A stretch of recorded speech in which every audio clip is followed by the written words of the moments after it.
Hello and welcome to MetaSparks. I'm joined once again by AdRebirth, and we're here to talk about the number one song in heaven. This is part of a series that we're doing where we're covering every song, verse by verse and chorus by chorus, on the number one in heaven album. And this song is probably the pinnacle of the album, I'd say. So, welcome, Ad. How are you keeping? Hi, Paul. Yes, very good, thank you, and hope you're doing well, and hope everyone watching is doing well. It's been an absolute pleasure to do this, and it's quite sad to get to the end of this journey, but it's been a great journey, and it's certainly made me enjoy this album even more than before, and I hope it has for other people. I hope it's unlocked a few things, and just given people different perspectives on songs they maybe thought they knew. Yeah, well, I found that I've come out of every song with like learning new things about it and having new opinions about it, just from talking to you and listening really closely. I think these songs always deliver, and yeah, hopefully, well, this video will be part one. I think we'll see how it goes. We might be able to do part one and part two in it. After that, I'm sure me and Ad will be picking another album or another theme to go into. Good. But this has been a great album to start with. It's probably the most complex and interesting production on a Sparks album, I'd say. But that's my view anyway. I'm sure many other people would have different views on that because they've worked with so many great producers over the years. Absolutely, and it always comes back to this question of exactly how they managed to blag a slot with Mr. Moroder, incredibly in demand at the time. I mean, the number one producer. It's in terms of popularity, you're talking sort of Taylor Swift levels or something. And it'd just be like going up to someone at that level of fame and persuading them to take a chance on you. And I give them so much respect for inspiring Giorgio to believe in them in the first place. Yeah, well, what's interesting about that as well is if they were doing it off the back of a hit album like Kimono My House, then it would be understandable. But they were doing this off the back of introducing Sparks, Yes, which was a massive flop. I know it's well loved and well regarded now, but it took decades for people to appreciate that album. yeah, and I mean, in some ways, this is widely acknowledged as one of their sort of total shifts in direction. But I think one thing that we've sort of actually unraveled in what we've done is that, yes, the synthesizers and the disco things have changed of direction, but at heart, this is as much a Sparks album as any other. And so, in that respect, it is part of a kind of line, and it links in with there's quite a lot of links with introducing Sparks and with Terminal Drive and going onwards. So it's all laid out, and it seems like a kind of radical shift of direction. But then, with the benefit of hindsight, you can see that it was sort of almost inevitable, really. I think, and we've maybe talked about in some of the lyrics. It does feel, well, in fact, yeah. This brings me on to maybe the first theme I want to really look at, if that's okay. Yeah, Uh, go for it. and this is something I've been sort of waiting for the right moment to get into. But I love this idea, and I think it really applies to this album and maybe the male's attitude to it all. So it's the idea of the Deus ex machina, the God from the machine, if you're familiar with that term. Yeah, yeah. Uh, so the roots of the term go back to really, really ancient drama, and basically you'd have these sort of really complicated Greek tragedies, and they'd have very, very complicated plot lines, and you'd have all these different people, and everything would sort of go totally out of hand. And they kind of run out of ways for the plot to resolve. And you kind of see a modern version of this in movies. When a bomb's going to go off and there's like 10, 9, 8, 7, 6, and everything looks doomed and it looks like there's no way out. And then suddenly at the last minute, someone comes over in a helicopter or something to save the day. Yeah. Well, in the old days, in the original days, it would have been a god coming down from the skies. So they had these great big kind of machines, like a kind of crane, and that crane would hoist an actor up, and then just when the plot was totally kind of out beyond all kind of redemption, this god creature would come down from the sky, and he'd sort of cast a few spells and a bit of divine intervention, and it would kind of resolve everything.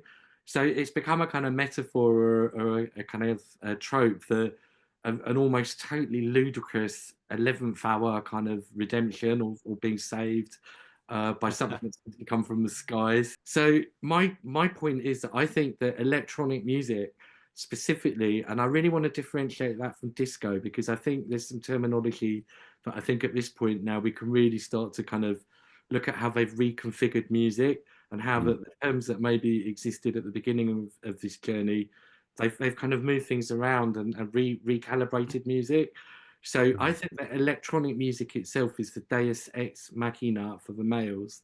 And what I mean by that is if you look at their own career, they'd seen everything there is, they'd done everything there is, they'd had a million different musicians, they played in Britain, they played in America, they tried mm, all these different styles, and it just seemed like they'd got to the point with introducing Sparks where the Sparks plot had almost run out of road and run out of storyline.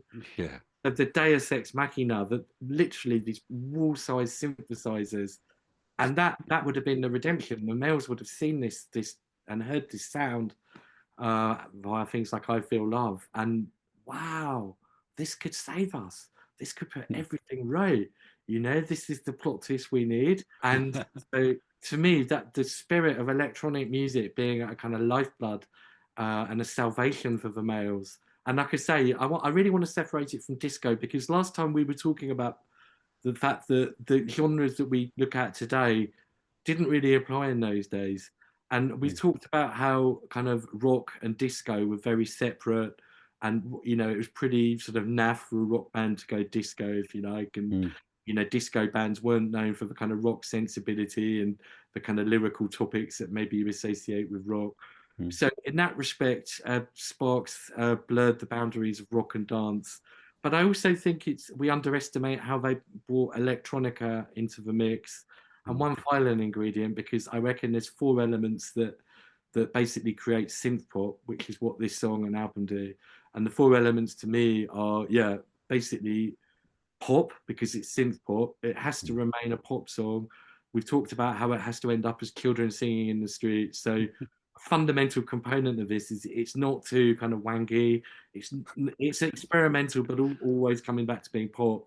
About how they've played with the pop structures, but they still have kind of choruses and refrains. So it's fundamentally pop music. We talked about how they're a rock band and they bring in the kind of rock sensibility, you know, a bit of heaviness, a bit of hardness, and a bit of grit sometimes, and the Yeah, kind of attitude. attitude. Yeah. Mm, So you've got rock, you've got pop, disco or dance music, and they've brought that danceability into it, and very much the kind of aesthetics of the disco, the 12-inch remixes, and you know the kind of production-based album with six long songs. And the final element of this sort of it's not a triangle, it's a square. This four-sided thing called synth pop, which is pretty much being invented with this song, I think, mm, pretty much is yeah the electronic angle is the fact that this isn't made with guitars. If there are drums, they're drums that are processed in electronic. We had some backwards cymbals and stuff. The vocals have things like vocoders and stuff, so it's all processed. It's all manipulated, but that's part of it. It's not done in a kind of covering up way, you know. Like a lot of people think of processed music as being sort of covering up the blemishes, and which I think was to yeah. some extent Terminal Jive was more like that. I mean, Mm, electronic, playing with sound, blips, bleeps, non-musical sounds, if you like, that come that are totally electronic in origin, and mm, using that as the foundation for songwriting, like with my other voice, the clock-like element of beat the clock, if you like, mm. the syn drums that start tryouts, all of these, they're not traditional music in the sense of instruments. They're all electronic sound-based ideas for songwriting. Yeah.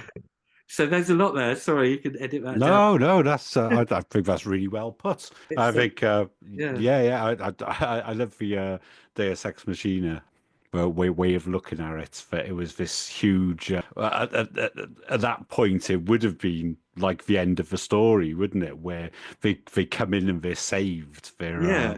they're redeemed, and they get another shot. So yeah, I think that was all put really beautifully. So Thank you. with that, shall we take a listen to the intro? Okay. Great.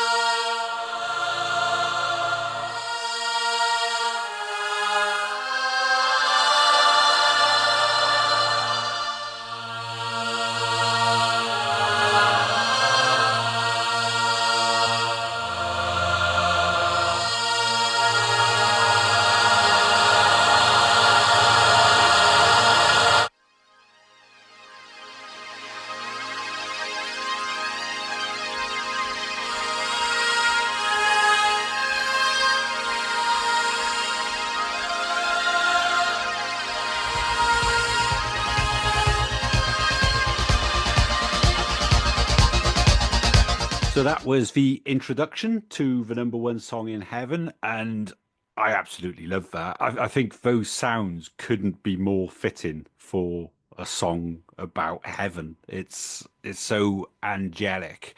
It makes me wonder which came first. Was it the music or was it the words? I think it's such a grand intro. What do you make of it? Yeah, well, amazing, absolutely heavenly. Now, what you've been saying throughout this, what we've both been saying, but your big thing is about that the album has been about corrupting disco and introducing the idea of a song about death into disco. Is that fair? That's Sort of that's absolutely right. Yeah.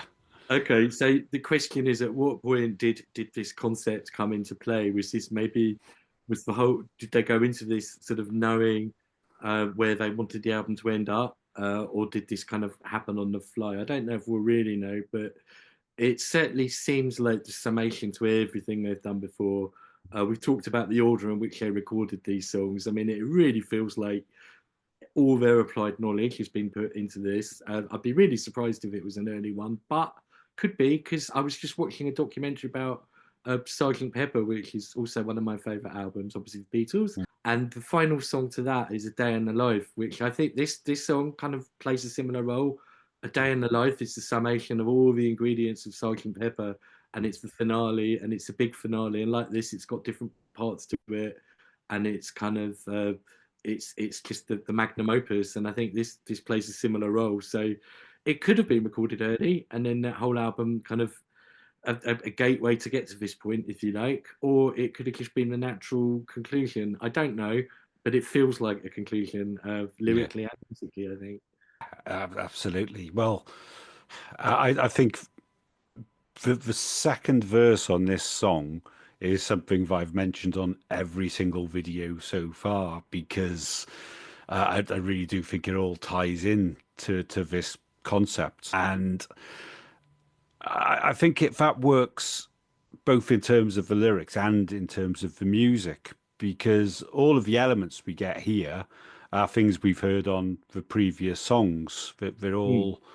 all brought together. That I mean, I don't know what it is they're playing that introduction on. I wonder if it's a mellotron, just because a mellotron playing a choir sound. And for people who don't know what a mellotron is, it was used in most famously on the introduction to Strawberry Fields Forever, and it's a keyboard where each note is attached to a little piece of tape with a player head on it. So as you press the note, it'll play the tape with, maybe a choir all singing G, then the same for the F key and so on. So we've definitely heard that earlier on the album, and here I think it's so fitting for this heavenly introduction to a song all about heaven. So Do you think it could be yeah, backwards? Because some of the voices sound like they might be going backwards. I was wondering about that. I was going to ask you the same question. I was hoping you'd know. I wonder if they've got backward reverb on it. Because at this point in the album, like I say, I think it feels like they've learned all their tricks now. They want to pull everything in. So we've got our synth drums, we've got our vocoders, got our arpeggios, got Keith turning himself into a drum machine pretty much on this one. He's so tight. I don't know. Well, we'll get there. We'll get there. But let's Yeah, just painting the bigger picture. Yeah, you've everyone's on point with this. yeah. It's absolutely kind of the peak electronica as much as anything. Uh, Mm. and notwithstanding the song itself, it's like an electronic, almost like a showpiece for the synths. If you wanted to show off your hardware to someone, like Yeah. integration piece, what Yeah. technology could do. What I really like is you'll hear that basic riff when they've done that once. They add some of the lower notes into the mix. It's like it's as if that opening riff has been played on one hand, and then the second that they use both hands on this thing, it expands out. It sounds huge. And when when Sparks played, I think it was the Disney Hall in Los Angeles. I think that's right. But they started the concert with Ron playing the house organ at this huge Oh wow! theater, and you get the same effect there. So this is this sounds amazing on a synthesizer, but the fact that it translates so well to the organ, that kind of that's quite a heavenly instrument in itself as well, Well, isn't it? absolutely. Yeah, but you get that same feeling with the low notes, where I wish I was in the hall when that was being played, because when you hear the full sound of that organ playing such a great melody, it's really powerful. Also, the beginning to La Dolce Vita, that's, maybe something like what was going on there, maybe singing and then putting it through the mixing desk. So that Mm. you actually, maybe there someone somewhere's going, oh, through a vocoder. Yeah, yeah, I was wondering about that. I mean, yeah, it does sound, yeah.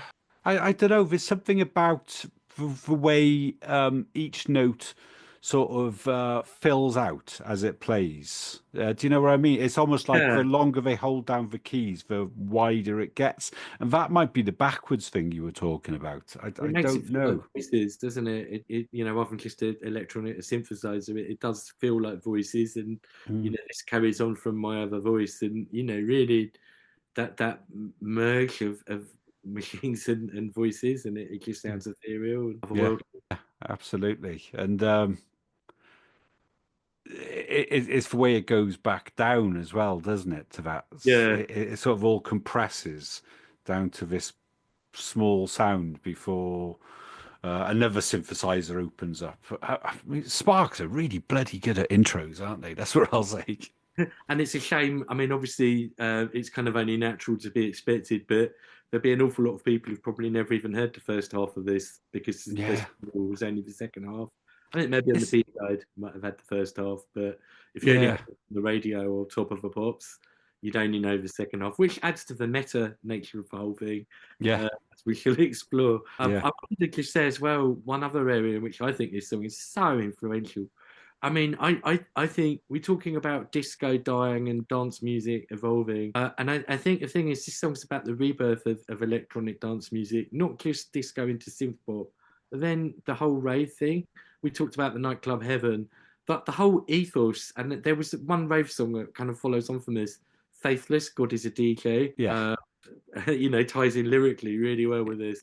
So yeah, the whole rave aesthetic, to a certain extent, was a different kind of disco. Was more like out of this world, more sort of like ethereal. So that whole aesthetic of dance music that's nothing to do with sort of my broken heart, and it's to do with being in the sky and Mm. just being up there. It's that's really really the essence of rave music, and That's you very true.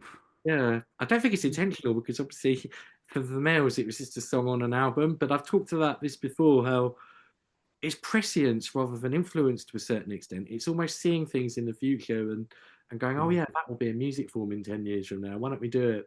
Yeah, That with Computer Girl, like one of their very first song, I think it's yeah, just a song in 1968 or 69 called Computer Girl, and yeah.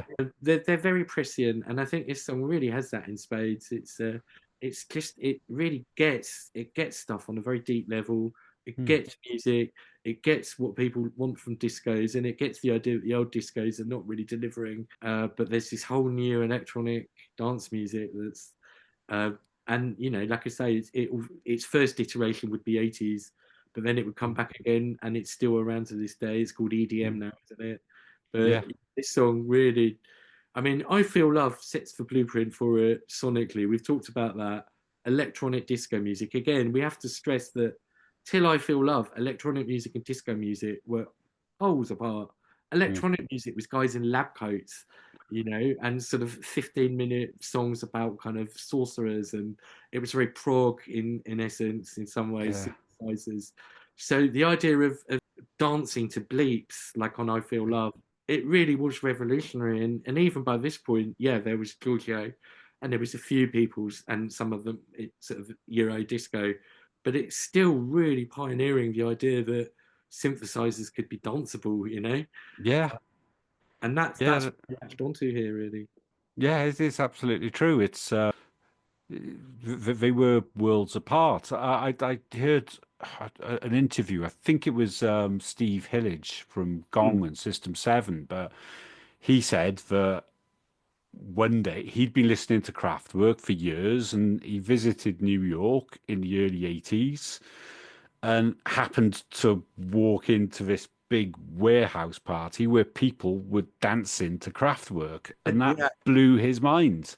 yeah, Absolutely blew his mind because it wasn't music for dancing. It was that's something that emerged later, and that's something that you're right here.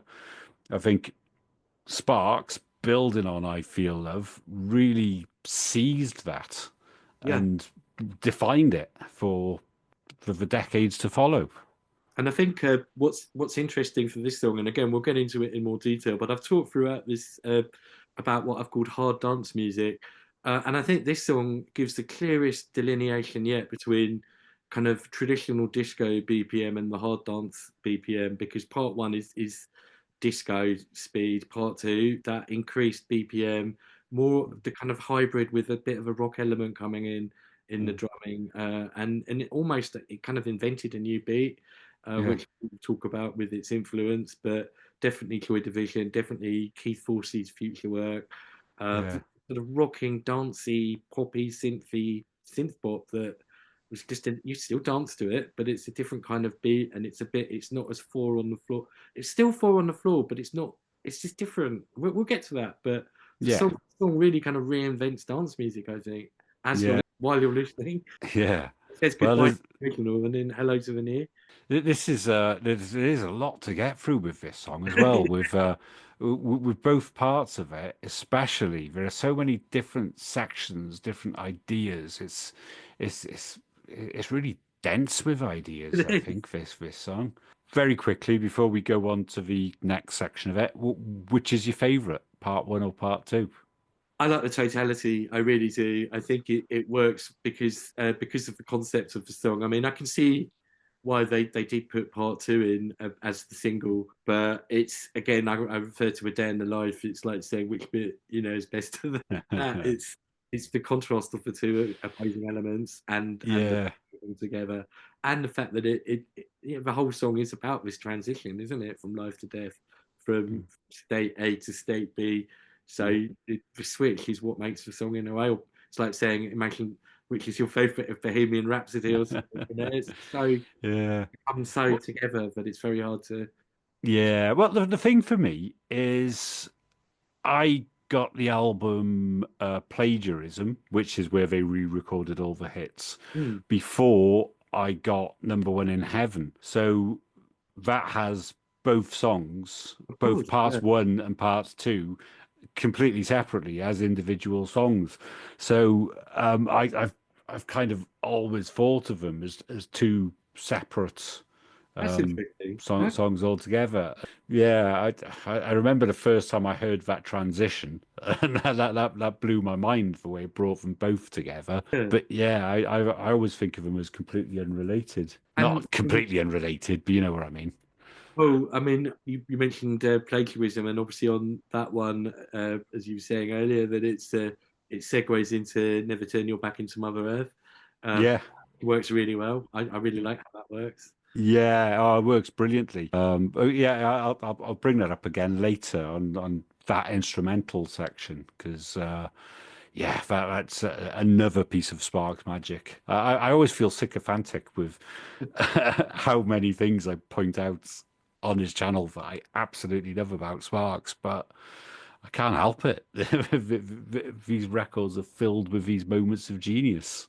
Well, whatever happens when you do a song called the number one song in heaven, I mean, you're sort of getting into the area that world religions have been sort of studying for like millennia, really. So they're Yeah. putting themselves in that zone now, just by dint of a name. And I mean, we were joking before about the Peter Cook sketch, which I talked about, Mm, where he pretends to be a lawyer representing God. This was also about the time of the life of Brian, wasn't it? That was 79. So I mm, did wonder if they ruffled any feathers with this, like if it did upset anyone or if it didn't really quite have the yeah. reach to do that. It's, Yeah. it's Well, on dodgy ground maybe for some people. I think it's one of those things where um, the whole title sounds like a novelty and it is really easy to dismiss. A number one song in heaven, it sounds like it's a joke, but the closer you look at it, the more interesting it gets. Like, Yeah, for instance, a number one record by its nature is disposable. It'll be replaced by whatever's number one next week. It's like it's that moment in time, isn't it? It's yeah, the yeah, number one record is the zeitgeist right now. yeah. That's true. And if you take that and put it in the context of heaven, which is celestial and it's eternal, it's like the two ideas should contradict each other. I can The see the idea of having a number one record in heaven. yeah. It's an innate contradiction in a way, isn't it? Because heaven's supposed to be eternal. Yeah. So what was number one in heaven before the number one song in Yeah, heaven?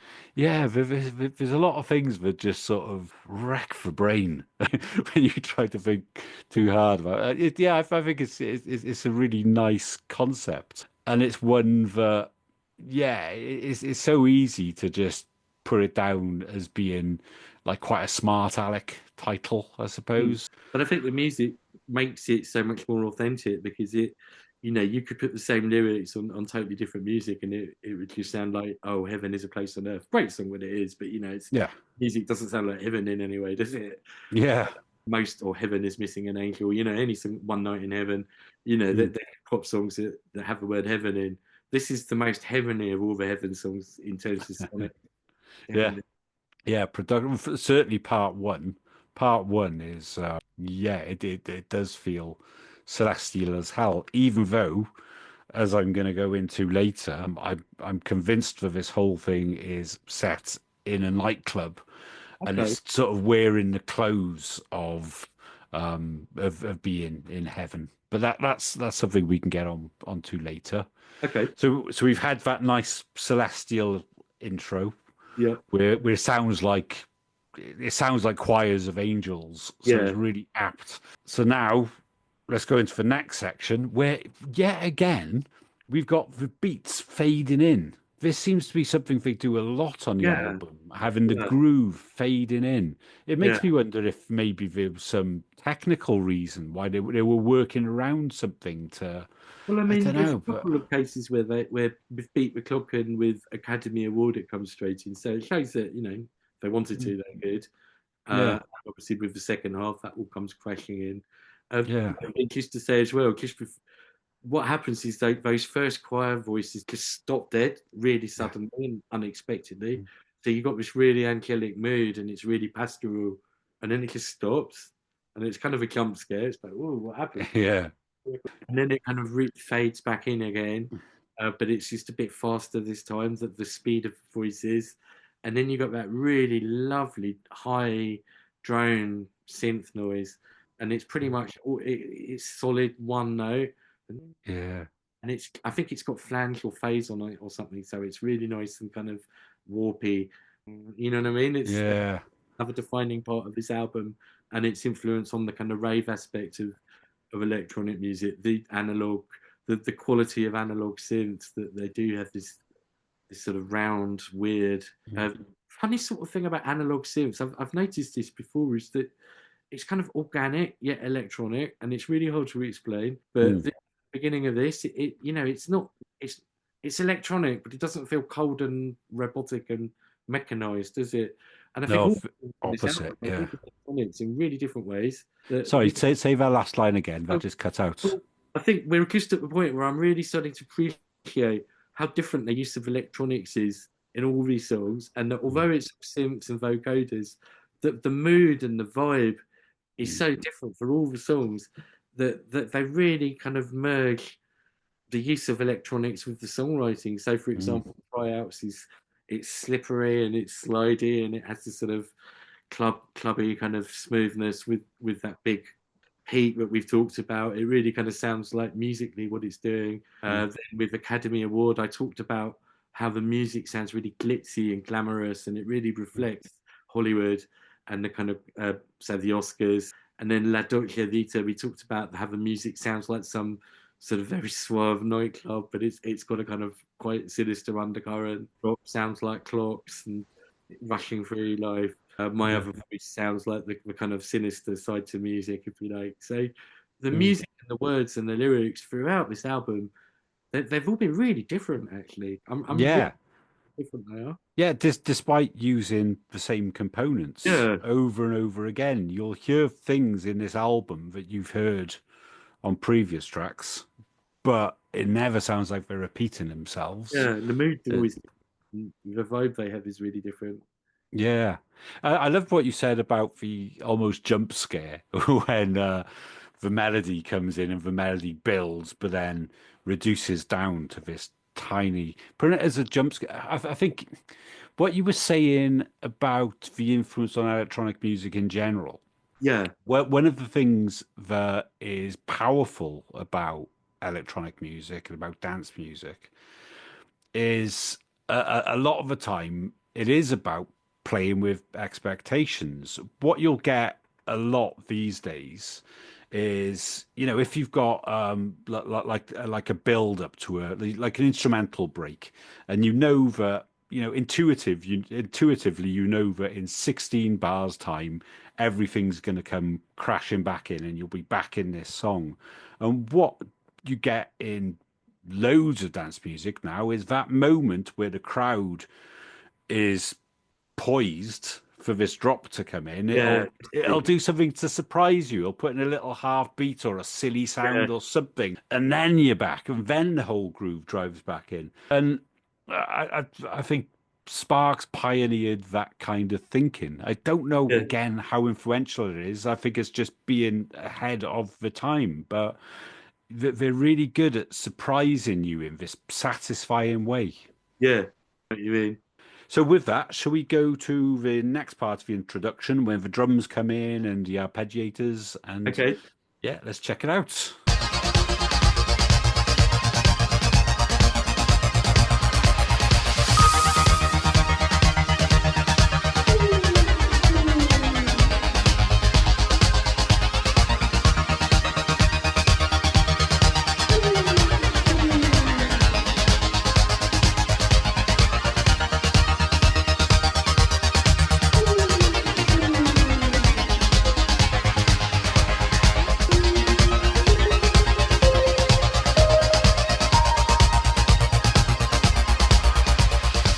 So that's the next part of the intro where everything crashes in and we get this euphoric, real hands in the air moment, I think, with the arpeggiators coming back in. And yeah, I could just imagine a dance floor going wild to this. What do you make Absolutely. of it? Well, you just said euphoric, and sort of 10, 15 years later, this stuff would be called, it's like Clubland Euphoria. It's trance music, really, to a certain extent, in that it's transcendental. It is clearly about being in a trance, just in terms of like I say, that synth has that nice phase on it. The drumming is very trance-like. It's pretty much just. Was it live? Did he do that? Just absolutely brilliant timekeeping, or was it a loop? I don't know, but this is what's so good about Keith's drumming, is he knows when to kind of steal the show, but he also knows when to just to kind of be there in the background Mm. with solid rhythmic bed. It's not flashy, but it's so tight and so precise, and as near as you get to a drum machine, Yeah, absolutely brilliant. yeah, Yeah, I think it was Christian Huey in a chat we had uh, with Monty, and he was saying it almost sounded like a kind of almost like an escalator up to heaven in there. And I love that yeah, imagery. Yeah, it does sound like a sort of conveyor belt or something. It's just, and part of yeah, it fading in as well. Like you're just you're you're just hopping on board something that's been going on for ages yeah. and ages. You're not. You're Yeah, just that it's your feels part. like that feels like a theme, doesn't it? In Yeah, that, what's it called? Tryouts for the human race. It sounds like it sounds like you're walking in on something that's always been happening. It sounds yeah, eternal. Same with my other voice, where it feels like it feels like you're almost like walking into a club or something. The way it all yeah, fades up. So it was that thing about the escalator up to heaven. It kind of fits how I've seen it as well. Because well, when you hear those opening notes for it feels like you're outside the gates of heaven. It feels like majestic. And then when the when it's played with two hands, when the full melody comes through, it Yeah. feels like the gates are opening and you're kind of seeing like heaven in all its majesty. I think it is really visual. Yeah, absolutely. And as always, we don't know exactly how the order, was it music, then lyrics? And again, did they have a concept of a song about heaven right from the beginning, bearing in mind they wanted a corrupt disco? Maybe did want to sort of, put the death thing into it. So I don't know how this song was composed. I don't know. I'd love to know. We can just say what we hear as listeners. It's so immaculate. It's so precise. Even little things like just now, just listening again, the kind of squishy sounds that come up to the cymbals. So it's like this is Yeah, just so tightly controlled. It feels really. yeah, Whereas on some of the songs, you feel like the synthesizer kind of veering out of control, and almost like it's like someone kind of trying to hold on to a runaway train or trying to run after a car that's running down the road, particularly yeah, beat the this one feels different. It feels like the synthesizers are really, really under control now. That yeah, everything's doing exactly what the master wants them to do. So, and that adds to the kind of stateliness of it. It's like heaven. It's perfect in a sense. yeah. Yeah, Pristine. Yeah, yes, Christine. Yeah. yeah, absolutely. Is this now just maybe a quick opportunity to talk about the video Yeah, because it's one of the songs that had a video, and just to say it was another great showpiece for them as a synth duo. I think there's 3 runs in the video, which is a nice effect done for those days. can I ask? I haven't seen the video, so Oh, is this for part one or no, part it's two just of the part whole two. thing? It's just part two. I think it was the only bit of video Ah, we saw. yeah, Yeah, it's basically white background. La Dolce Vita was black with the fluorescent waveforms. yeah. This is white with lots of smoke and dry ice. Ah, With okay. a memorable scene of Ron coughing because of the smoke. That's quite funny. It's pure Ron, but it's pure synth duo in how it's presented to the public. Well, yeah, 3 Rons, each playing a different synth, and Russell, and they're kind of overlaid. Ah, okay. It looks like a band of 4 people, but 3 of them are Ron. Too bad there ain't 10 of you, and I'll show you what I do. So yeah, Uh, it's a brilliant video. Brilliant video. oh yeah, I will. I will. Yeah, I'm not very good at keeping up with Sparks videos. You'd have thought I'd be all over these things, but I think with yeah, this album, it's really important because, as we said before, that they're not playing live at this point. How are people going to hear these songs? mm, And this one in particular, I think, yeah, the video was all part of the appeal of it. It's yeah, a very striking video. It's one of those once you've seen once, the visuals of it will be, you'll remember it, and probably done on not a great budget. So it really just brings it because it's so simplistic and striking. It just amplifies the kind of male MAE-ness of the whole thing. And we've yeah, talked about this before with the band unraveling and this new configuration as a pure synth duo. And I think this song showcases that. This is just Ron and Russell. Obviously, you've got the drums and the studio stuff, but how they're presenting this to the world now is 2 guys. What's it? 2 hands and 1 mouth. yeah, yeah. But it's a really interesting thing, isn't it? They're reinventing themselves, but not just the sound. Every single time, it's Yeah, well, when they reinvent themselves, it feels like that's a holistic thing. It's the music, it's the image, it's the lyrics, the style of lyrics change with different versions of Sparks. So yeah, they really think this stuff through, and I I think a lot of bands would have been happy to you know just put synthesizers on their records, yeah. but No, they're it's an pushing it for well, isn't it? It's an aesthetic thing. It's the mm, look of it, and as well as the sound, and as well as the lyrics, and uh, yeah, it like I say, it's incredibly brave. I think this song, it's audacious. Everything about it is brave, and is what you said about their sort of. I think it was Academy Award performance, and you say that sometimes the lyrics say how great they are, and It's not that I think that's arrogance. I think it's just their ambition. And Yeah, if you do a song called the number one song in heaven, you can't kind of like go into that half-heartedly. yeah. That is an incredibly brave statement to make. It's, just the kind of cheek of it in a way, the chutzpah. Uh, Well, yeah. that ties really nicely to the opening line of the record. Okay. So, should we use that as an opportunity? Unless you've got anything else to say on that intro section. In fact, it's worth pointing out we got the syndromes back again. Oh I'll just yes. say that before we go Yeah, into yeah, it. yeah.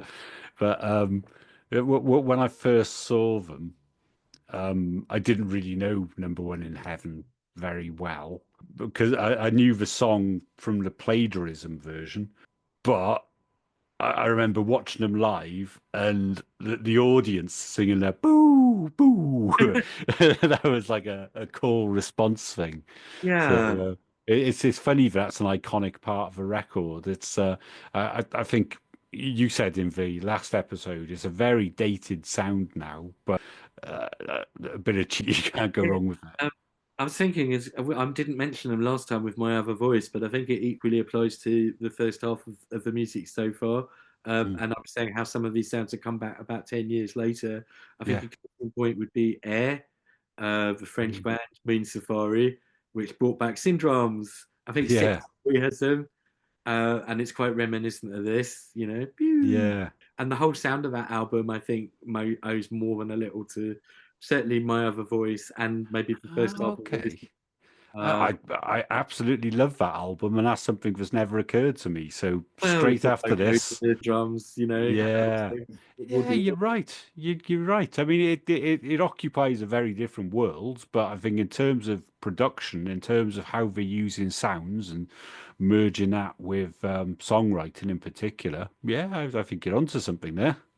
I think well, and also the heavenly spacey side. I mean, not the real high energy stuff, but certainly my other voice with the vocoders. There's a song called "Remember" by which has a similar kind of vocoder thing. Oh, I love it. And then yeah, the first half to "Number One in Heaven" with all the kind of heavenly synths and stuff. Kelly watching Yeah, stars, it's definitely cut from the same cloth, I think. yeah. Yeah, yeah, it's a good observation. Yeah, I like that. Right, so with that, shall we go to the opening verse? This is the number one song in all, written of course by the mightiest man. All of the angels are sheep in the fold of their master. There we follow the master and his plan. So again, this is a great moment in the song when the lyrics first kick in, and saying this is the number one song in heaven. I really like that something the Sparks do a lot is talk about the song that they're singing in that moment. So it's kind of it's a song that's referring to itself. So it's like the song that sings itself in Yeah, that yeah, sense. You've also got, it's for breaking the song when I should say something yeah. special. There are tons of songs that seem to reference themselves in Sparks music, and yeah, here they're doing it once again, and the line that follows, written, of course, by the mightiest hand, I think is another example of Ron talking about how great he is at songwriting. I think it's quite a sly compliment to Yeah. himself for most By people. this point, I can see that now. Yeah, that does make a lot of sense. Yeah, I think I don't know if I don't think it's arrogance as much as this supreme self-confidence, and they've got every right to be self-confidence. Yeah, to be self-confident. So Well, I love that way of uh, putting it, written by the mightiest hand. And of course, if you take it on face value, it's saying it's written by God. Ron equating himself with God, I think, is a really funny thing, and it ties into me to songs like talent is an asset because that's about a young Albert Einstein. It's talking about him being a genius. and it says that he's gonna go far. And it's got that line, all of the while he'll be scribbling things, genius things. And that is a very similar sentence, written, of course, by the mightiest hand. It is Ron complimenting himself on his own fantastic songwriting. Is how I understand that. If we look at the song on face value again about being this song that's written by God and being played in heaven, then it's the angels that are playing it. It says, all of the angels are sheep in the fold of their master. And I take that to mean, like on face value, that they're innocent little lambs and they're being protected by God. And so I think it's the angels that are performing it. That's what we hear in the introduction. That's what the singing is. It's that keyboard sound at the start is like a choir of angels, and they always follow the master and his plan. So they're singing this song that's written by God, and that in itself is pretty badass. But I like to think of it as being Sparks addressing their new audience, and their new audience is very different to their old audience. Their new audience are club goers, and when you go to a nightclub, it's the music's an important part of it, and it sets the tone for the evening, but it's also something that you can get lost in to the point where you might not be following it in the detail that you would, say, a rock band. If you go to a concert, you've got everybody in that concert watching the band on stage. If you go to a nightclub, this music you're playing is by somebody who's not present, and you're there with your friends. It's more of a social thing. You're trying to pick up a girl, or you're trying to just have a great time, you know?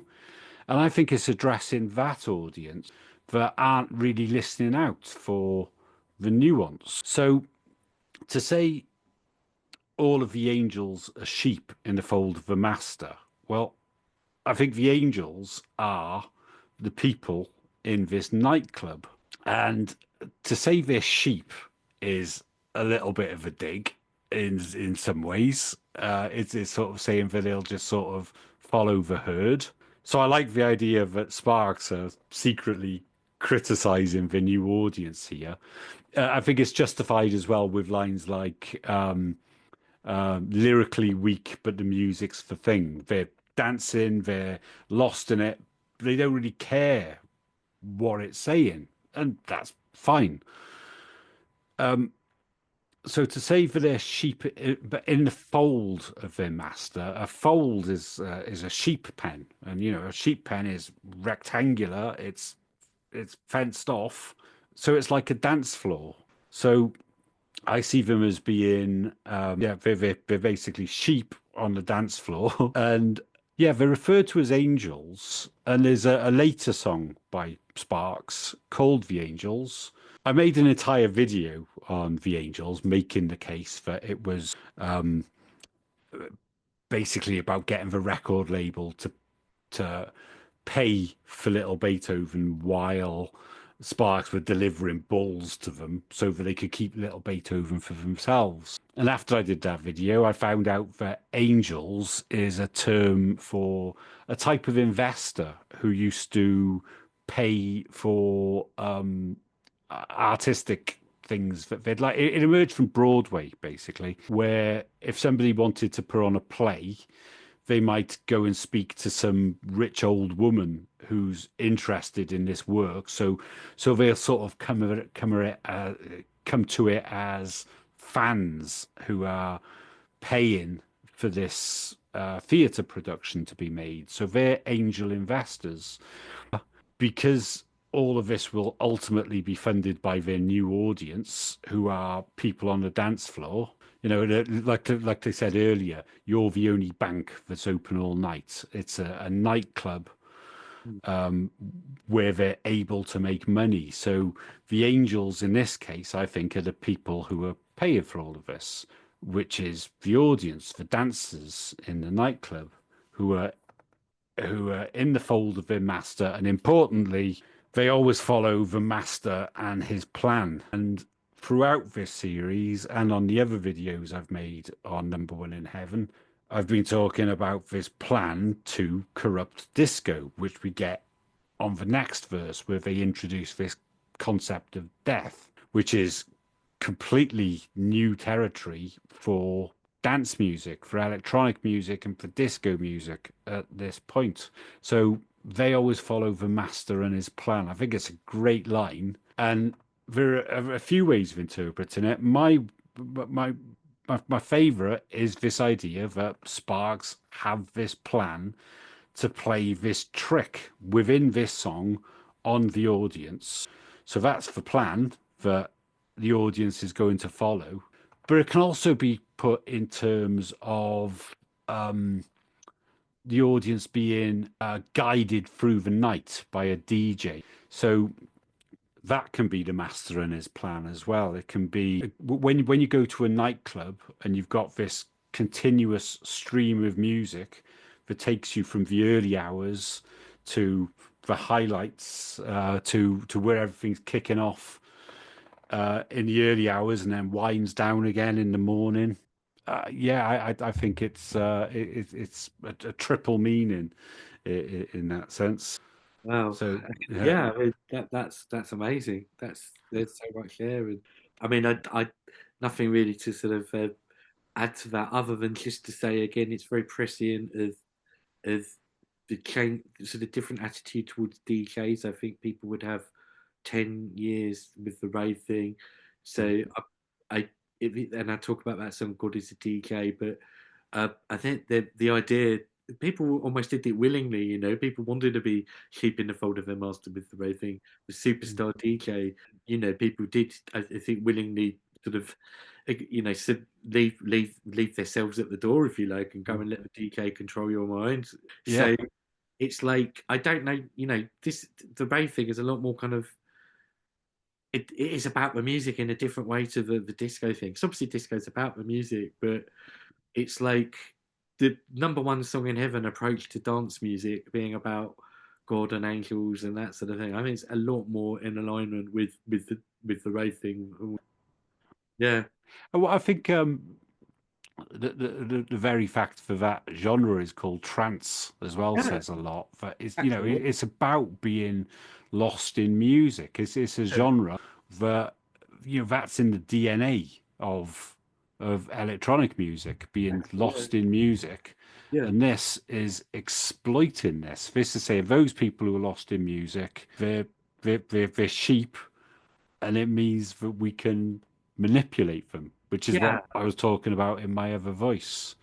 Well, in that So sense, it'd be a bit of a critique now, and this would tie in with what some of the things about my other voice, and in that sense, maybe does follow very well that yeah, it is about mind control of people, and it is about kind of the fact that when you've got a room full of people, drunk or intoxicated, and they're all kind of dancing.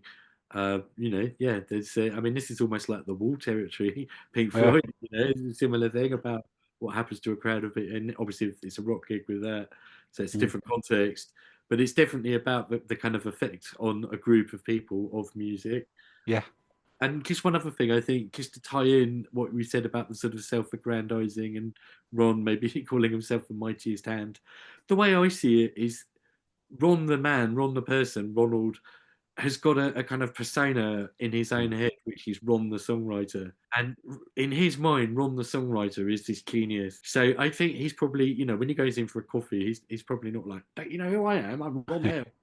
But when he's at the piano, that's when he becomes Ron Mail, man who's at Carnegie Hall.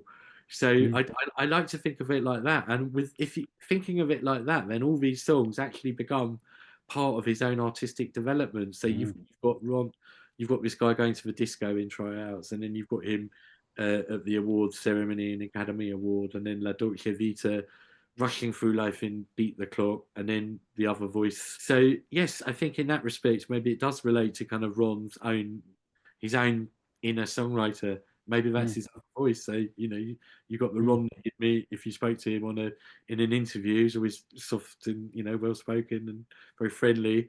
And his other voice is the kind of Ron the songwriter, who is a bit of if not a monster, he's quite an extreme character. Yeah, well, it's interesting, isn't it? Because Sparks have got so many contradictions in so many ways. They're introverts and extroverts, Yeah. They're introverts and extroverts at the same time, and Yeah. they're both like incredibly commercial and poppy, but they're artistic. And Yeah. everywhere you look, every way you look at Sparks, you find these contradictions where they seem to be two different opposing things at once. And I think that's true of when you see Ron in interviews, you can only assume that he's a kind, softly spoken, self-effacing man. I think it is. And yet, within his artistic work, within his body of music, throughout it, there are these references that if you just sort of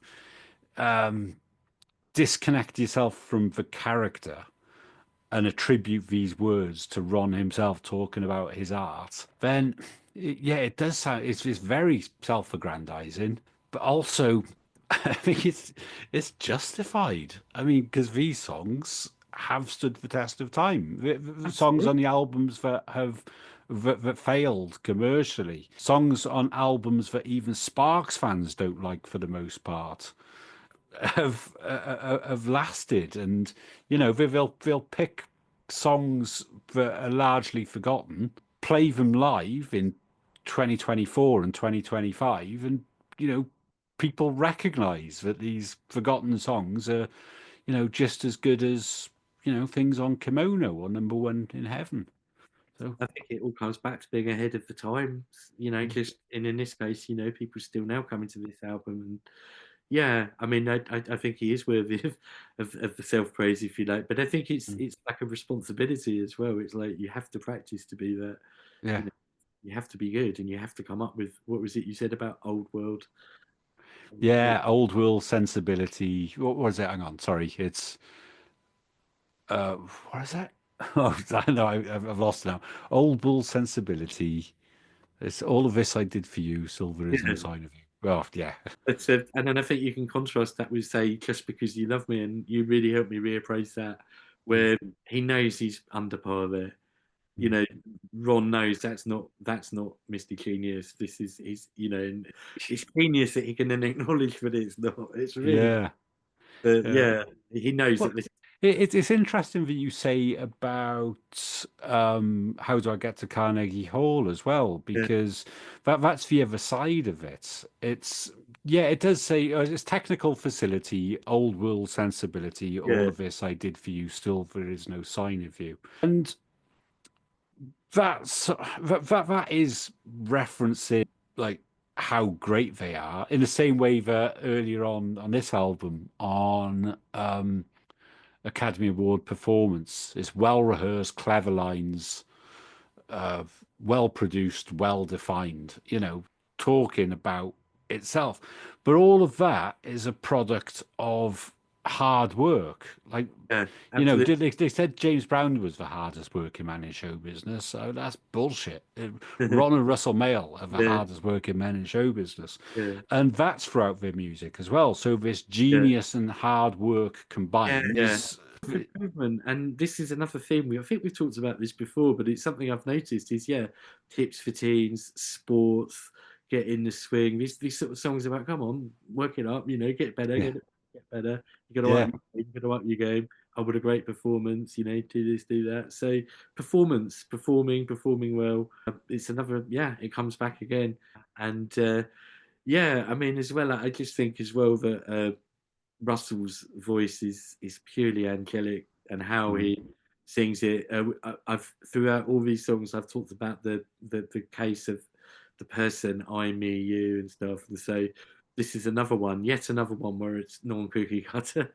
This is the number one song in heaven. mm, So who is the protagonist here? Who is Russell? Is he the song? Is yeah, he actually the music? I mean, yeah, not a person in this one. He's definitely not a human being. yeah. And he's not God, I don't. Well, is he God? I don't. He doesn't say I am God, and he doesn't. He's too kind of high to kind of be like the voice of God, an angel of some sort himself in it. Maybe Yeah. he's a messenger. I don't know. It's what do you think? Who is Yeah. Yeah, I hear it as Sparks presenting it. They're saying uh, this is Ranger? what we've done. Yeah. What's interesting as well, what I think is interesting anyway, here they're saying this is the number one song in heaven. On the next song, they're saying it's number one all over heaven. So part two isn't the number one song in heaven. Yeah, It's about the number one song in that's heaven. right. Yeah, But then it gets to a point where it says, uh, Gabriel plays it, God, how he plays it, and then says, let's hear him play it. And it yeah, goes into this crazy synth moment. yeah. So is that the number one song in heaven, or is this the number one song in Feeling heaven? that because I've got this theory. Yeah. The way I wanted to wait till we get to that point. So I'll probably, Yeah. but I think there is some significance to that, and I kind of think it relates to what I was saying earlier about the Deus Ex Machina. The electronic music is the number one song in heaven at this point. Yeah. Electronic music itself, Yeah. in that sense, the voice is representing a music. Yeah. Absolutely. It's actually worth mentioning that they've got previous with Heaven as well, isn't it? Because They win heaven. yeah, one of the things that I always try and point out on the MetaSparks channel is that you could take any Spark song and it's always kind of based on some earlier song. Maybe it's just one line and then years later they'll turn that into a full song. But here, the three main ones that come to mind, Here in Heaven, Number One in Heaven, and Just Got Back from Heaven. I don't know if there are more, but The sorry? that trilogy. Yeah. Yeah. For Here in Heaven, I've got an interpretation on that I won't go into now. I touch on it a little bit on my kimono video, but it's only sort of skimming the surface. One thing I find interesting is that they both mention heaven and sheep. Because a lot of the time, these connections they're on more than one thing, and so here it's all of the angels are sheep in the fold of their master. On Here in Heaven, they sing, here there are many, many sheep, and the people only sleep and awake to tell how gory and gruesome was their end. So yeah, I thought that was a nice, funny aside. Yeah, and then what about Say Sheep? Do you remember that one? Have you heard that? No, oh, hang on. Yeah, I think I heard some of it on Christian Huey's show. I think he Oh man. played a bit of it.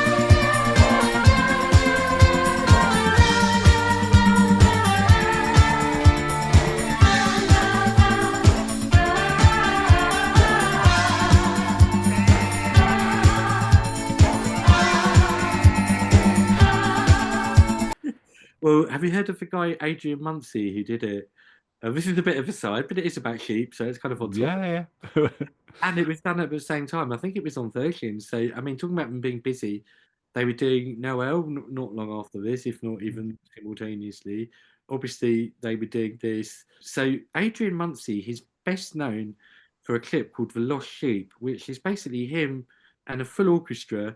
And he's a proper bona fide classical, composer. He basically does sheep noises. It's really sort of orchestral music. What did Ron do? No, this was his solo piece. Oh, right. So he did this song on his own, Adrian Muncie, called The Lost Sheep. After that, somehow he collabed with the Males and they did a kind of a Noel-esque electronic disco backing for this guy. It's on Okay. doing sheep noises and it's called Okay. It's really peculiar. It's really, really, really peculiar. I quite like it. It's very gimmicky.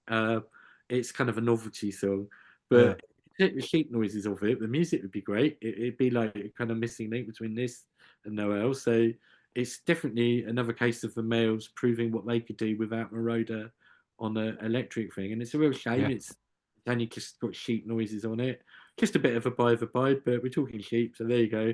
Adrian Muncie and Say Sheep. Cool. So with that then, let's go to the second verse of Number One in Heaven. This is the number one song in the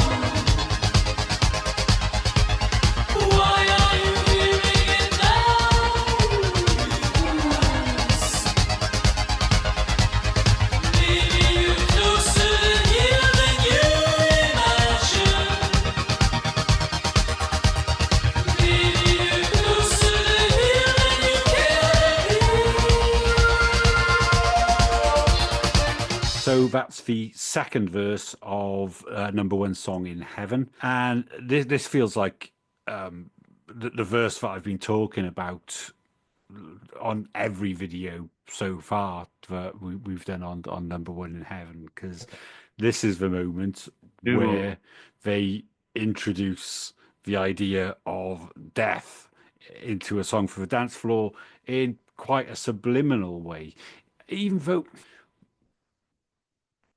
I always found this song really, really funny before I put it into any meta context. I always thought it was kind of playing a practical joke on somebody on the dance floor. I thought this before I had this sort of all-encompassing theory, where if you think that this was 1979 and in the dance floor on the dance floors you'd have people just completely off their heads.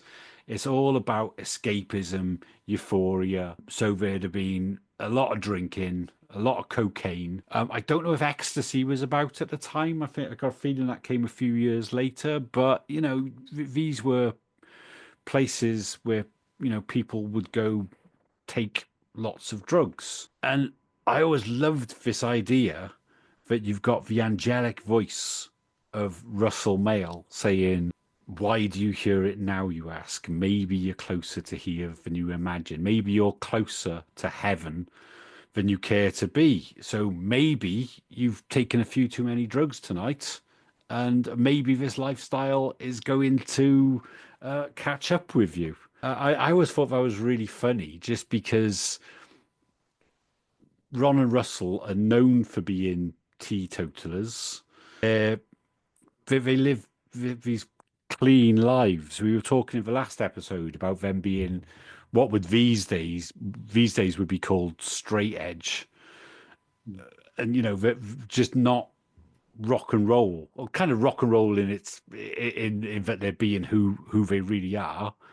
But I've always thought of it in those terms, that you've got these clean living people making music that's designed to an extent for people who are on drugs on the dance floor, and they're saying you might be about to die, but they're doing it in such a subtle way, because they're not just saying you're going to die. It's kind of suggestive. It's saying, "Why do you hear it now, you ask?" They're leaving it to you to answer the question. Maybe, just maybe, you're closer to here than you imagine, but I'll leave that down to you. So it's almost like we were talking about like hypnotism and subliminal messages in My Other Voice, and I think that's what they're doing. It's very deliberately leading the dancer to come to the conclusion. Say, why do you hear it now? Tell me. Well, I think this ties in with a couple of things that we've been talking about the times that this was recorded in. Now, I was thinking of a movie actually. You ever seen Boogie Nights? Absolutely brilliant. Yeah, a long time ago, but yeah. Do you remember how, I won't spoil it for anyone, but it's really worth watching. That film chronicles not so much discos, it's actually porn, but it's an overlap. It's sort of hedonistic, decadent, late 70s party scene, if you like, drugs and stuff. But that film hinges around what the difference between 1979 and 1980. And there's a turning point in the film where it becomes midnight 1980 or New Year's Eve, and it goes for midnight. And the whole tone of the film switches, and everything, it seemed really kind of fun and wild and sort of, like amazingly, just the good life. La Dolce Vita suddenly turns nasty, and the kind of suddenly, like, there's deaths and there's kind of repercussions and there's crime. And so I think this does, and we talked about the disco sucks thing and the end of disco. I very much think there was this sort of fin de siècle. There's another good word. We've had Des Ex Machina and now fin de siècle. No one said these aren't education. It's a could be. But yeah, end of century. There's a very much a kind of end of era feeling to disco, I think, at this point. Even in 78, I think, maybe 79 was the death. But I think even while they're recording this, another reason they've got to beat the clock. They although they're planning for the future, they're also very aware that this particular incarnation, this fad, this fashion, is going to end very soon. And when it goes, it's going to go with a bang, not with a whimper. And I'm talking about the disco, the sort of late 70s thing. So I think this is another reason why maybe they're closer to here.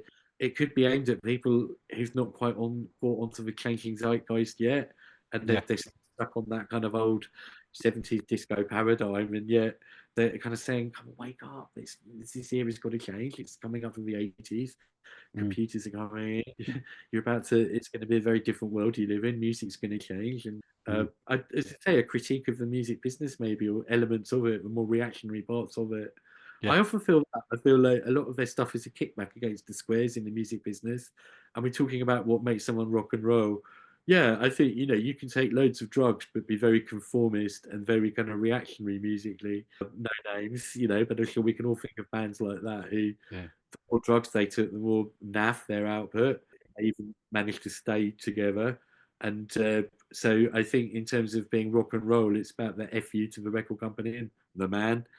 I think that's real rock and roll, and that you can apply that to disco. So it's almost it's just a kind of to all the kind of old people who are just not who are cheap again, maybe just people who aren't creative and aren't kind of ahead of the curve. It's sort of saying, wake up, this stuff's dated. And I think again we can't really know what it was like at this time, but I think when you hear some of the worst disco songs, I mean, we're not talking about the stuff that we all know and love now, because that's Yeah. transcendent. We're talking about the bandwagon stuff. We're talking Disco about Duck. disco duck, but all sorts of people who just weren't disco artists had no right making a disco song, and I think that's really what they're sort of talking about. That kind of disco is like the sort of cheesy, really mainstream, and also like we said last time, manipulative side of disco. The side where basically people's emotions are being pulled with these songs, and people are kind of making money and selling drugs out of sort of teenage angst or something, and there is something. I never thought of this till we did my other voice, and you compared it to Never Can Say Goodbye, which I love, and I think it's a great song. But I really think we've hit the nail on the head that there is something dark about disco and about these songs and about the use of this sort of mind control in disco songs, and I think that's what this is about. They're exposing it, and they're going to say, "Wake up, wake up, wake up from your trance." It's almost Yeah. anti-music. Yeah, well, it's definitely tapping into something about the dark side of like how the commercial side of disco is a bad thing, and there's more of that in part two. Not only with the like lyrically weak, but the music's the thing, but it's like, and in your homes it becomes a hit. What is it? In your car it becomes advertisement. The idea of this pure music being used to sell, being used to this music competing with rush hour traffic. Yeah, So right. I think there's an element of that there where Yeah. Oh, absolutely. Yeah, totally. I mean, rain, it's yeah. not cynical, but it's certainly observing of what goes on. Mm. Yeah, and also I was funnily thinking that maybe the chapter that starts with this is closed very firmly with the Rhythm Thief, and that Mm. that kind of marks the end of the dance music dalliance, if you know. Yeah, Uh, yeah. Oh, I definitely think that. Yeah, I think that. I think that makes a lot of sense. Where that was saying we're not going back, and well, they haven't done like purely electronic music since Balls, have they? So but yet, since still, when they play live, they still can wheel it out for. So that's what I love Mm. about them as well, is that even though as kind of recording artists, they'll always, apart from plagiarism, which is part of the problem with that, is that they'll Mm. always be forward.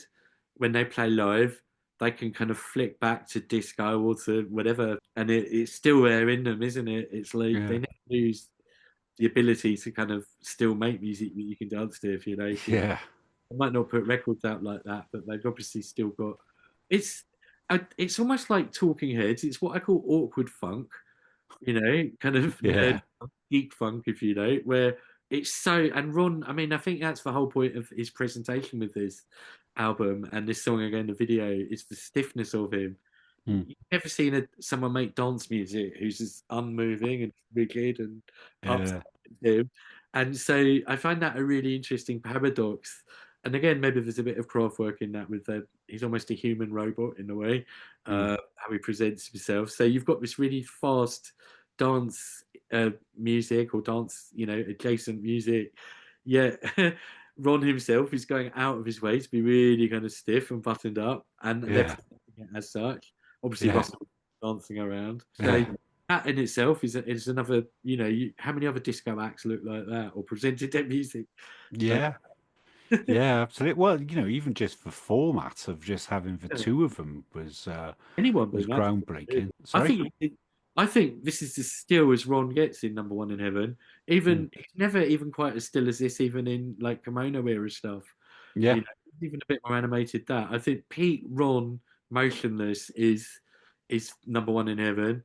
yeah, Uh, that's where he absolutely perfected the art of like musical statues. I yeah. mean, Looking real bored is what you pay me for. yeah, I don't know if he put practice in with that as much as the music, the actual stage presence. I mean, because it's not like natural in a sense, is it? It's clearly it is an act. It's an Mm. artifice. And I don't know how. And again, if Russell was involved in that, Ron's always been like that, and he always will be. But that is absolutely like hyper cardboard cutout Ron. Look at the Beat the Clock video. They kind of you can't tell Yeah, what's cardboard cutout, and you can't tell what's actually him. yeah. No, it's true. I think, yeah, it's an amazing thing that they seem to invent. I see what you say about the craft work link, but yeah, there's something about having craft work opposite Mark Bolan, I suppose, or I don't know, well, who's the disco equivalent? Somebody who It's will all part of dance about. changing zeitgeist, isn't it? And again, the whole new romantic thing coming in, Bowie as well, Mm, and he had that kind of like sort of androidy kind of slightly dehumanized look.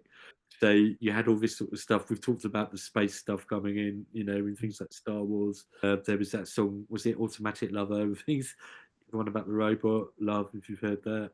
There's others. It was the zeitgeist of the time. Was this sort of robotic dancing, in electro hip hop, you had the kind of robotics and stuff. So yeah, different kinds of dance music, machine dance music, dancing to machines, dancing to bleeps. It's yeah, no longer just a Saturday night fever. And so that's the thing I think he sees as dead, is dying, is that old kind of disco dance music.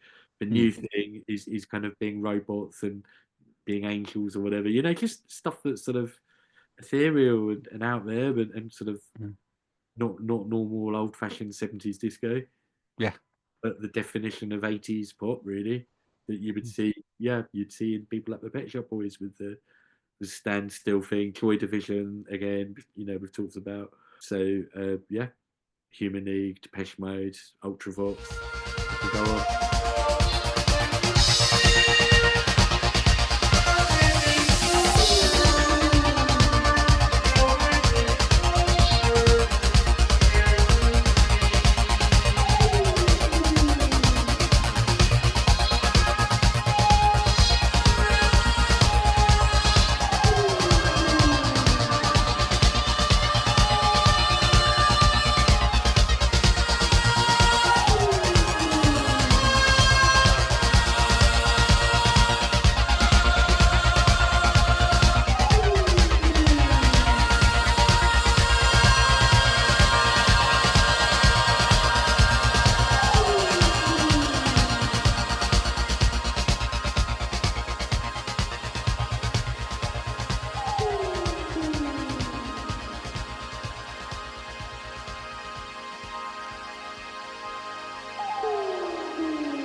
So that's I don't know if that's an outro or what, because this is what bridges part one to part two.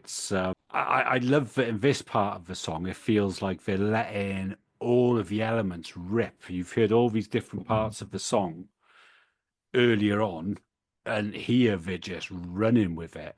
One thing I find really interesting is it's got this vocoder section, and they use the vocoder on several songs, most notably on My Other Voice, but generally they use it just kind of to make sounds. Like it's very, very subtly at the start of Tryouts for the Human Race, where it's making kind of vowel sounds. Here, it sounds to me like they're singing something Yeah. through the vocoder, but I don't know what. I always hear, No, how does it make you feel? That's what I hear, really. which is like air. Yeah, but I don't think that's what it is. That's just what my brain fills her It's in one with. of those Easter eggs that I've never, ever, ever, ever got to the bottom of. And Yeah, if anyone can shed any light, it's like I talked about a day in life earlier, that bit at the end of that, where yeah, it's cut up. No one knows quite what it's saying. One of the great mysteries of being a Sparks fan is what is being said there. Definitely yeah, sounds like words. It really does.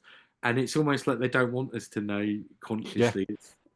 Well, if I had one question for Ron Mail, it would be what words there, because I did a video on Strange Animal, Yeah, and it's called Songs About Songwriting. And in that song, it's about a character who's a strange animal who walks into a song. So again, it's a song about a song. And it ends with this animal who walks into this song basically throwing it all away and saying, "This is shit apart from the chorus. You know, here's the chorus again, that can stay, here's the end." So it's talking about throwing the song away. And early on, it's got a verse where in the background, it's almost like you can hear really low in the mix lyrics that were not used. So it's like an early. It's like the song "Strange Animal" is about an early draft of the song "Strange Animal," and you can hear that early draft hidden in the mix. And I think there's something going on along those lines here. yeah, I've got no idea what, but the whole throughout my other voice, I was talking about subliminal messages, hypnotism, and that kind of thing. Here, they've just delivered that line, maybe you're closer to here than you imagine, which, they're saying you're going to die, but in a subtle way that leaves it down to the listener. yeah. The fact that there's something being said here, but we can't understand what, it bloody kills me. I'd love to know what this is all about because it's going to be meaningful because I Yeah. think everything they do is meaningful. Well, I just had a sort of another weird thought, and the fact is that heaven has this sort of double-edged thing, doesn't it? And like I was saying earlier, heaven is a place on earth. Heaven is used in pop lyrics to mean euphoria, to mean bliss, to mean just happiness. Yet heaven also implies death and sad. The sad. Oh no, someone's in heaven. So Yeah. it's one of those, and this goes back to that Barnum effect thing. It's so universal. Just putting the word heaven in a song, it's something everyone will have their own opinion on their own take on, their own perspective on. And this, what you were saying earlier, maybe you're closer to here than you imagine. That really, it doesn't tell you what to think. It's not Mm, as, we had these things like play the shot, play the bride, mm, very angular, very kind of comic book, dark kind of lyrics. mm. This is the opposite. This is maybe you're closer to here than you imagine. Maybe you're closer to here than you get to be. Yeah. And it's like my other voice. It's almost more sinister than that because it's not hitting you over the head, telling you what to think. And that is really interesting, and that makes it more powerful, I think. Yeah. Well, interestingly, they do the opposite on part two, because on part two, they Right. say if you should die before you awake, if you should die before crossing the street or die while crossing the street.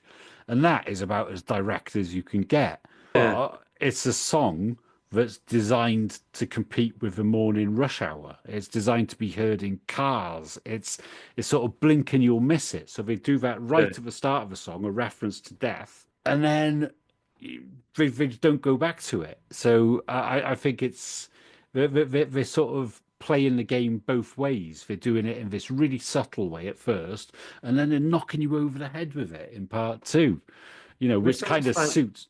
Sorry, go on. oh, sorry, go on.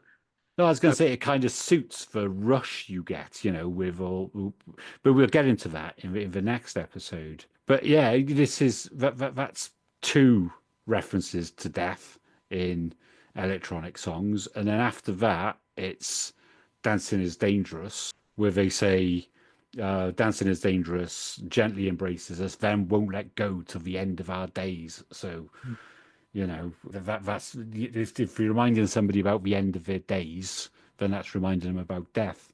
And Well, then it's on, almost like they see disco as a sort of seductive and yet kind of quite manipulative music form, and it's almost like they see rock, for better or worse, as sort of quite, sort of. I think of Noisy Boys, Let It Out, Let It Smashing and stuff. yeah, So you can see that they're well aware of these differences between disco and rock, and they've obviously turned their back on rock at this point, and clearly they're seduced by disco, but I think they're also very skeptical in a way, or they're very kind of, yeah, they can see the appeal, but they can also see the risks. It's almost kind of like critically thinking about it, and yeah, they can understand why it's so popular, and they can musically replicate why it's so popular, and kind of do the things that make disco music popular. yeah, Uh, with the hit single like Beat the Clock, yeah, they're distanced and detached enough to, like I think you said, they always had one eye on the exit from day one. yeah, Lie. So they're not fully immersing themselves in it. It's and this is all part of that kind of internal contradiction that is kind of awkward yet entertaining, and just at the heart of the paradox that this sparks, really. yeah, yeah, absolutely. I just had a thought about the birth and death on either side of the album, like the birth of Sparks as a disco band, and then the death of them. It didn't really add up though, so never Yeah, mind. I yeah, I won't go mean, into that. to an extent, because the album itself is about the life cycle. So Yeah, in that sense, it could definitely apply to, it could apply to, yeah, they're kind of, I think any venture, if you like, anything has a start, a middle, and an end. It has a birth, it has a kind of performing stage, it has a kind of, is it, like a decay stage, and then it has a kind of death. So yeah, that's that could totally apply to the band. yeah, that's true. I was going to say about this section as well. All of the elements are just they take all of the elements that have been building up in this intro and just let them all rip. They got the vocoder, they've got the choirs of angels again, but this time it's not quite on the beat, so it sounds really interesting, I think. But yeah, it just sounds like pure bliss and freedom.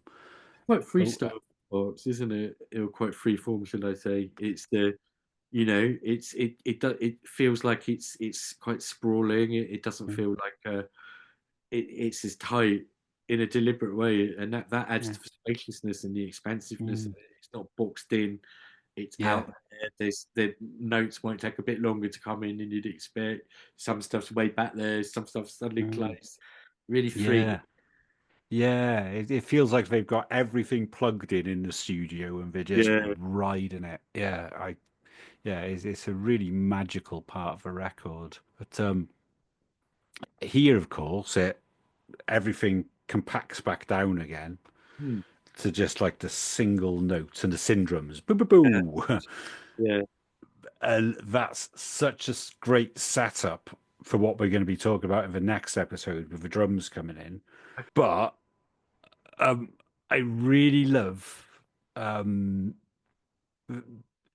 both on Plagiarism, the album where they re-recorded all the hits, and when they were playing live around that time, they would do Number One in Heaven going into Never Turn Your Back on Mother Earth, and it was brilliant. It was such a nice transition.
when she's on her best behavior. I wonder how that happened, how they got those two songs together, because you on paper you haven't got anything in common really, but Yeah, I'm interested in that. I mean, obviously, like Tony Visconti was involved on yeah. the plagiarism one, and I think that version that's one of the highlights of the album. In fact, I think everything Tony Visconti did on that album was just spot on. And maybe you're closer to here than you imagine. And maybe you're closer to here than you care to be.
When she's on her best behavior. And the bridge is really well thought out there. So I don't know if that was him, but where it goes into this whole new intro, this excuse you. Yeah, it goes into it goes into this whole new intro, this beautiful melody.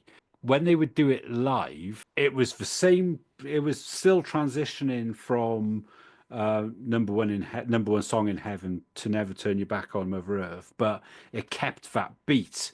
And when a did it from Never Turn Your Back on Mother Earth, when that comes in, it's like I was saying earlier, it's taking this hands in the air moment and it's prolonging it and it's bringing in this new element. And yeah, it must be such a thrill for people seeing them live at that time who'd known this song from the 70s, known these two songs from the 70s rather, being brought together in a new way. That transition's beautiful. And I don't know if that's Ron or Tony Visconti, but can't fault it.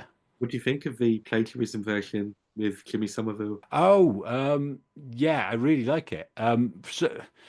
Strangely enough, I went to see Plagiarism live as part of the 21 by 21 shows, Okay.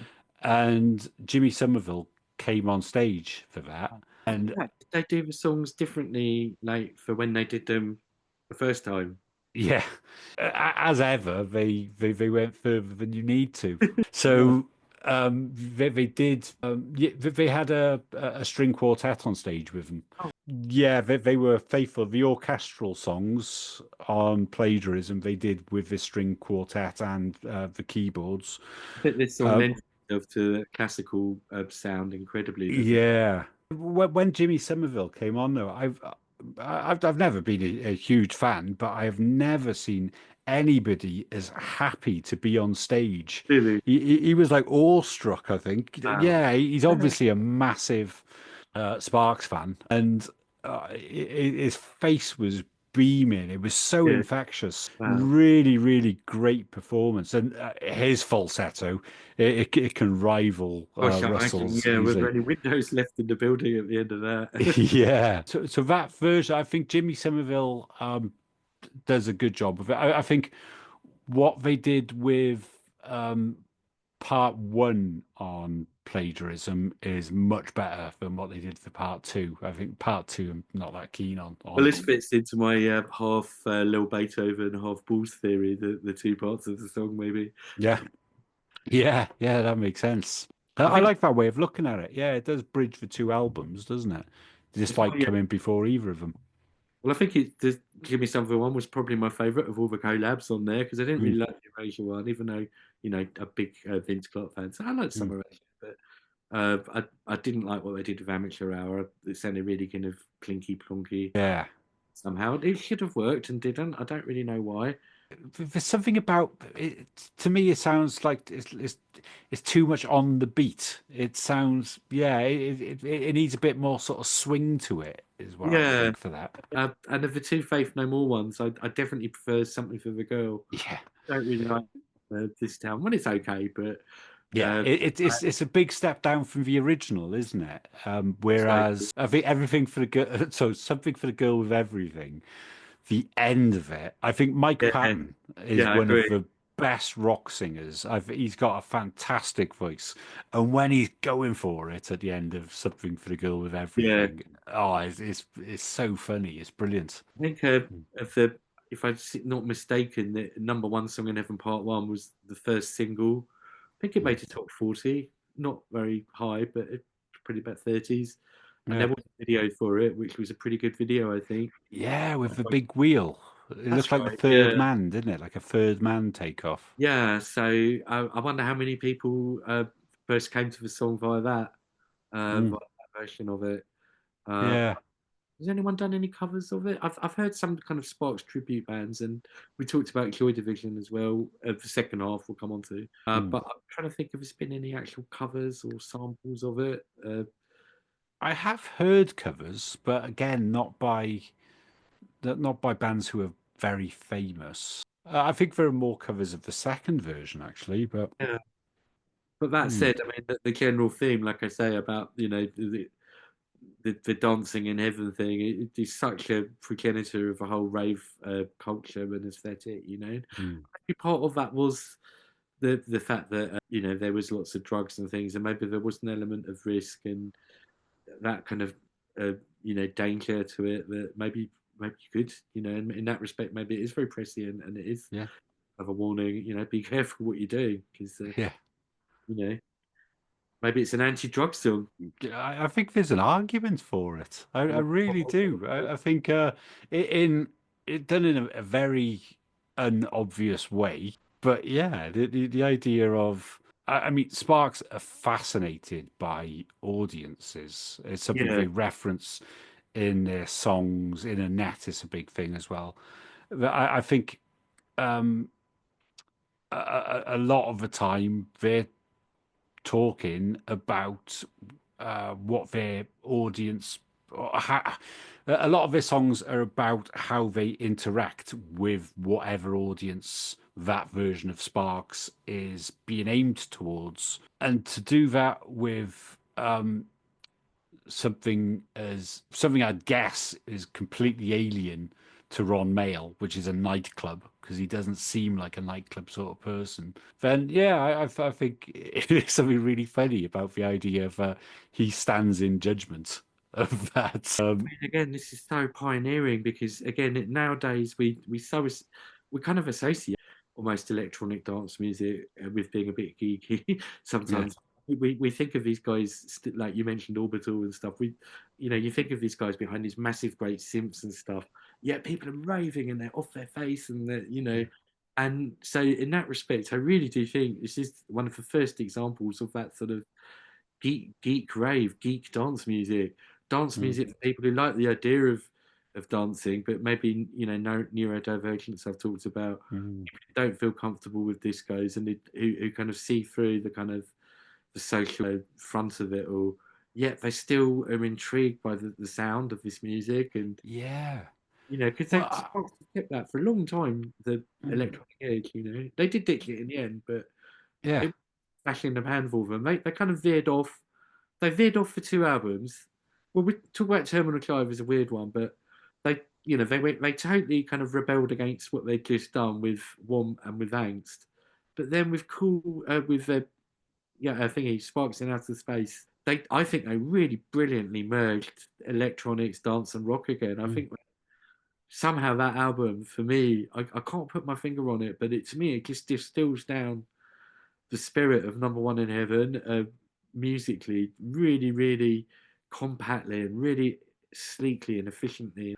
Whereas I think with Number One in Heaven, it's like a synthesizer the size of a whole room. By the time of Outer Space, it's down to a little £50 keyboard from, I don't know, we don't have Woolworths anymore, but you know what I mean? Yeah.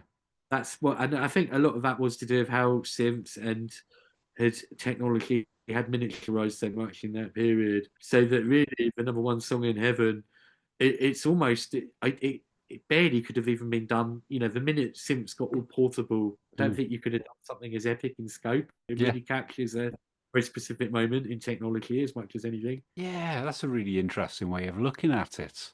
Because, yeah, not long, it would have been a really short time afterwards that synthesizers became more of a consumer product where you didn't have to remortgage your house to get one. And I think when that happened, they certainly lost something for a while. I think the synthesizers did. So I think yeah, you can, these. Sorry. well, I think you can hear it on Terminal Drive. I think because at the very beginning of this talk, I said that you know we have to remember that disco doesn't just mean electronic arpeggios and the Yeah, kind of sense of innovation and experimentation. yeah. So I For the think, most part, it sounds like an accompaniment, doesn't it? The yeah, way they exactly, use it yeah, there. Yeah. like a normal band with a keyboard player. Mm, And you know, and I think Cool Places brought them back to being. I call it Cool Places. I mean, in outer space, mm, actual electronic sounds again, and with the Lin drum on that one, that brought a whole new thing in. So, I think it was a weird. It confused me when I first sort of got into Sparks, trying to make sense of the running order of Number One in Heaven, Terminal Jive, uh, Womp, Angst, Cool Places, and ultimately back to music that you can dance to because that's such a weird running order, mm. isn't it? If you think Yeah, disco, then kind of, or electronica, then disco, then kind of totally anti-disco, and then back. It's weird. But it kind yeah, of works now in retrospect. yeah. Well, it certainly sounds to me like Womp and Womp Vasaka and Angst in My Pants are both reacting against disco. Yeah, I think that's there in the lyrics as well. That's something for another yeah. future video. Definitely But get back if I married a Martian. I feel that was about mm, all these synthesizers. They are the yeah, yeah, I think so. Also, Funny Face. Yeah, because the way I see Funny Face, so it's about a man who, a beautiful male model who wants to look ugly, and then there's a happy ending because he jumps off a bridge because he's so depressed, and they rescue him, but his face is deformed, so that's the yeah. happy ending. And I see it as, the opening line is, "I looked a lot like a Vogue magazine," and I think. If you think of how Sparks presented themselves right here, we've been talking about how pristine the look and feel of Number One in Heaven is. I think that's the Vogue magazine. I think that's what they're referring to there. Right. Yeah, They got they, it. they, Yeah. they were they were there was a kind of perfection Well, with also that Number One in Heaven. dehumanizing, that Ron robot thing, not to be touched. You know, it's Mm. non-human in a certain extent. Yeah, yeah, exactly. And I think what they were really yearning for was to be uh, like a rock band and to be Yeah, funny and to be so yeah, I see that as like talking about their own transition into a quirky rock band, which you see played out song by song on side B of Terminal Jive as well. right. So we're Yeah, going to have to do. I've done a video on Terminal Jive. It was quite short. I feel like I've got tons to say on that, so I'd yeah. love to do Definitely another series with you on that. I think that love would be to. I'd really really good. like Yeah, that'd be great. And then we could to. hopefully I could justify these things that sound like bullshit when I just sort of say it in part. Yeah, there we go. Really not. I mean, and you know, I keep saying it. I just, hey, thank you so much for having me on here. Ah, Uh, cheers. it, No, it, thank you for coming on. well, you know, you're getting a really good reputation amongst Sparks fans as you know, really knowledgeable and a kind of go-to source for information about the songs and stuff. And I think, and you know, like with Christian and Monty and all the other people who contribute in their own way to being a Sparks fan. It's a great time to be a Sparks fan now. We've got Yeah. more stuff about their work than ever before. And when you first, when I went back in the 90s, it was really hard to, you'd be lucky if you found an old Sparks album in a second-hand record shop. Yeah. I found it was really hard to see their career as a whole, if you see what I Yeah. mean. Like I'd know bits of it, but I think the film changed that quite a lot. The film Yeah. was really useful for being able to Definitely. see this one thing. But yeah, I think you're right. At the moment, with Christian's podcast is absolutely brilliant. I mean, I've listened to so much of that through lockdown, and Yeah. there was nothing else at the time. Absolutely nothing else. What Monty's doing at the moment is brilliant. I think. I mean, Routoir has always been a constant source of great information. He's absolutely brilliant for the community. So, yeah, Long may it there we continue. go. There's a book out as well on the 70s Sparks as well now called Track Yeah. by Track. That's Sure. how I read it. That's good. I've enjoyed what I've read of it so far. So yeah. Anyway, sorry, I'm just rambling now. Yeah, there are some mysteries that will always be mysteries, I think. But I think they get the balance between. We've talked about this before: art and entertainment, pop and rock, and all these different things that they. When they get it wrong, it goes horribly wrong. But when they get it right, it's the best combination ever. It's like a Hughes brew, a cocktail, and I keep going back to if to sort of bring us back to number one song in heaven and this particular album. For me, the four elements that make up this new configuration of music are pop, rock, dance, and electronics. And I think all four of them before this album were very different to after the album. And I think Yeah. that's what I feel here. They've put these elements in the mix, and just to sort of kind of re-sum that up. Pop by making great pop songs, rock by having the spirit and the attitude and the rebelliousness of a rock band, dance, obviously disco, dance music you can dance to, something that's it's got energy and oomph. And electronics, the sounds and the playing with noise and all Yeah. the new possibilities for songwriting based on vocoders and syndromes and Yeah. leaps. Oh, I think that's a great way of putting it. I think it sums up what it is that they achieved, what they changed, what was different post number one in heaven. So yeah, I think that's a great place to leave it. If we'll be back soon for part two of number one song in heaven after that amazing drum break. But right now, my cats are giving me hell because That was we're a an long hour one. I'm past. already halfway through. Yeah, we're I'm half an hour past their tea time, so I'm going to go and disappear and feed my cats. Yeah, well, thanks again for coming on, and thanks to everybody who's been watching. Thank you. Again, I am terrible at replying to comments, so please don't take offence if I don't reply. I will get to them all eventually, but I love hearing what you've all got to say. Yeah, basically, thanks for coming back. And, yeah, we'll catch you soon for part two of number one song in heaven. Thank you.